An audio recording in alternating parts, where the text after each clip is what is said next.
என்னது ப்ரைவேட் ஸ்கூல்லையே ஃப்ரீ எஜுகேஷனா? ஆமாங்க. ப்ரைவேட் ஸ்கூல்லையே ஃப்ரீயாக படிக்கிற மாதிரி கவர்மெண்ட் நமக்கு ஆர்டிஇ ஸ்கீம் அப்படின்னு சொல்லிட்டு ஒன்று உருவாக்கி கொடுத்துருக்காங்க.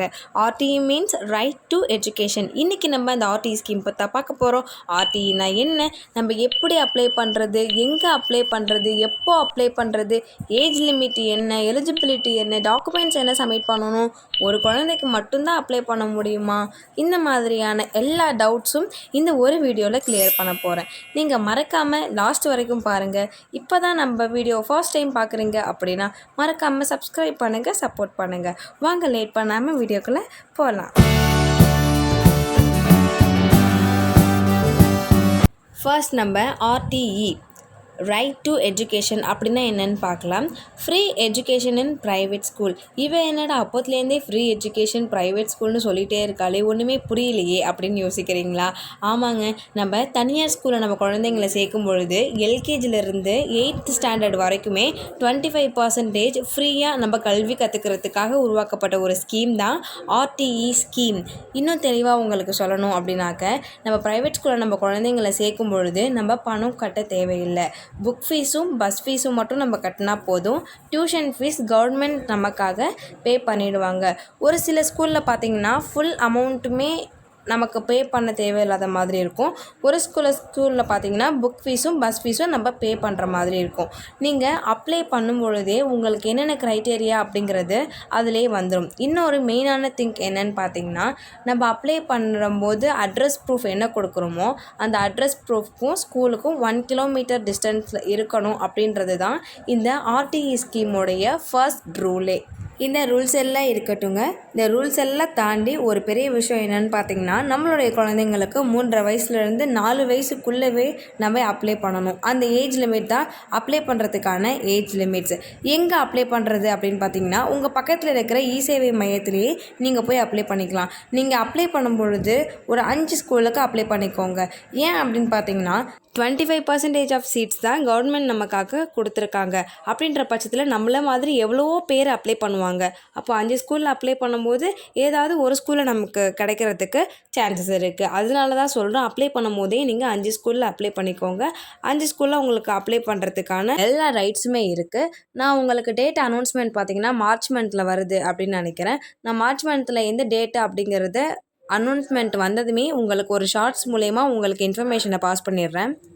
இன்னும் ஒரு சில விஷயம் பார்த்திங்கன்னா, உங்கள் வீட்டில் 2 குழந்தைங்க இருக்காங்க, ஒரு குழந்தைக்கு மட்டும்தான் அப்ளை பண்ண முடியுமா அப்படின்னு கேட்டிங்கன்னா அப்படி கிடையாது. நீங்கள் 2 குழந்தைங்களுக்குமே அப்ளை பண்ணணும் அப்படின்னாக்கா தாராளமாக 2 குழந்தைக்குமே நீங்கள் அப்ளை பண்ணிக்கலாம். ஒரு சில பேர் வந்து கேட்பாங்க, எல்கேஜிலேருந்து தான் ஸ்டார்ட் பண்ண முடியுமா, ஃபஸ்ட் ஸ்டாண்டர்டுக்கு அப்ளை பண்ண முடியாதா அப்படின்னு சொல்லிட்டு. ஃபஸ்ட் ஸ்டாண்டர்டுக்கு எப்படி அப்ளை பண்ணுறது அப்படின்னாக்கா, ஒரு சில ஸ்கூலில் வந்து அவைலபிளாக இருக்கும், ஒரு சில ஸ்கூலில் அவைலபிளாக இருக்காது. அதனால் நீங்கள் இ-சேவை மையத்தில் அப்ளை பண்ணும்போது அவங்கள்ட்ட கேட்டிங்கனாவே அந்த ஸ்கூல் லிஸ்ட்லாம் வந்துடும். நீங்கள் அது மூலியமாகவே அப்ளை பண்ணிக்கலாம். எல்லா சிபிஎஸ்சி ஸ்கூல்லையுமே அந்த ஆப்ஷன் இருக்காது. ஒரு சில சிபிஎஸ்சி ஸ்கூலில் தான் அந்த ஆப்ஷன் இருக்கும்.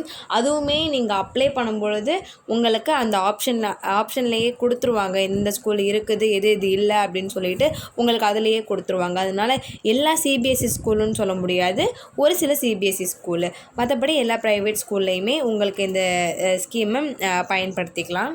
அப்போது என்னோடய குழந்தை செலக்ட் ஆகிட்டானா இல்லையான்னு நான் எப்படி தெரிஞ்சுக்கிறது அப்படின்னு நீங்கள் நினச்சிங்க அப்படின்னா, உங்களுக்கு இன்டிமேட் பண்ணிவிடுவாங்க. உங்களுக்கு ரிஜெக்ட் ஆனாலும் இன்டிமேட் பண்ணிவிடுவாங்க, செலக்ட் ஆனாலும் உங்களுக்கு அனௌன்ஸ்மெண்ட் கண்டிப்பாக வந்துடும். இந்த ஸ்கீமை நம்ம அப்ளை பண்ணுறதுக்கு என்ன எலிஜிபிலிட்டி வேணும் அப்படின்னு பார்த்திங்கன்னா, கண்டிப்பாக நம்மளுடைய ஃபேமிலி இன்கம்மு வருஷத்துக்கு 1,00,000க்கும் கீழே தான் இருக்கணும் அப்படின்றது தான் மெயின் ரூல்.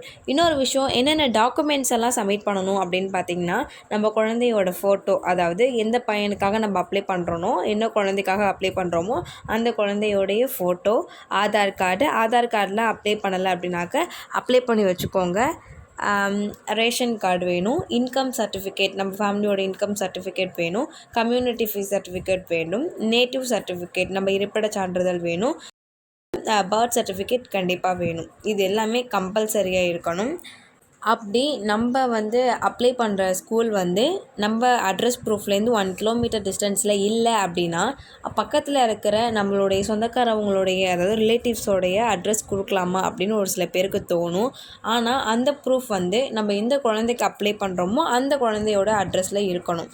அந்த குழந்தைக்கும் அதே அட்ரஸ் ப்ரூஃபில் இருந்துச்சுன்னா தான் அப்ளை பண்ண முடியும். வெவ்வேறு அட்ரஸ் ப்ரூஃபில் இருந்துச்சு அப்படின்னாக்கா அப்ளை பண்ணுறதுக்கு சான்ஸ் கொஞ்சம் கம்மியாக தான் இருக்கும். அதனால் இந்த டாக்குமெண்ட்ஸ் எல்லாம் சப்மிட் பண்ணி தான் நம்ம அப்ளை பண்ணுற மாதிரி இருக்கும். அவ்வளோதாங்க. ஆர்டிஇ ஸ்கீம் பற்றின எல்லா டீட்டெயில்ஸும் நான் உங்களுக்காக சொல்லிட்டேன் அப்படின்னு நான் நினைக்கிறேன். நீங்கள் உங்களுக்கு இன்னும் ரொம்ப டவுட்டாக இருந்துச்சு அப்படின்னாக்க நீங்கள் இ-சேவை மையத்தில் போயிட்டு கேட்டிங்கனாவே உங்களுக்கான எல்லா டீட்டெயில்ஸுமே ரொம்ப கிளியராகவே சொல்லுவாங்க அப்படின்னு நான் நினைக்கிறேன். உங்களுக்கு நான் சொன்ன இந்த இன்ஃபர்மேஷன்ஸ் பிடிச்சிருந்துச்சு அப்படின்னு நினச்சிங்கன்னா மறக்காமல் லைக் பண்ணுங்கள், சப்போர்ட் பண்ணுங்கள், சப்ஸ்கிரைப் பண்ணுங்கள். இன்னும் நிறைய டீட்டெயில்ஸ் வேணும், இன்னும் நான் சொல்கிற இன்ஃபர்மேஷன்ஸ்லாம் நீங்கள் தெரிஞ்சுக்கணும்னு நினச்சிங்கன்னா சப்ஸ்கிரைப் பக்கத்தில் ஒரு பெல் ஐக்கான் இருக்கும், அதை கிளிக் பண்ணி ஆல்ன்னு கிளிக் பண்ணிக்கோங்க. அப்போ தான் நான் போடுற யூஸ்ஃபுல்லான வீடியோஸ் எல்லாம் உங்களை வந்து சேரும். இன்னொரு விஷயம் நான் சொல்ல மறந்துட்டேன். நம்ம சேனலில் செல்வமகள் சேமிப்பு திட்டம், அதாவது பெண் குழந்தைகளுக்கான ஒரு ஸ்கீம், அந்த ஸ்கீம் பற்றியும் நம்ம சேனலில் சொல்லியிருக்கோம். உங்களுக்கு தெரிஞ்சுக்கணும் அப்படின்னு நினச்சிங்கன்னா நான் டிஸ்கிரிப்ஷனில் லிங்க் தரேன், மறக்காமல் போய் செக் பண்ணி பார்த்துக்கோங்க. ஓகே, வழக்கம் போல் பாசிட்டிவிட்டி ஸ்ப்ரெட் பண்ணுங்கள், ஃபன்னியாக இருங்க. தேங்க்யூ. Follow for more.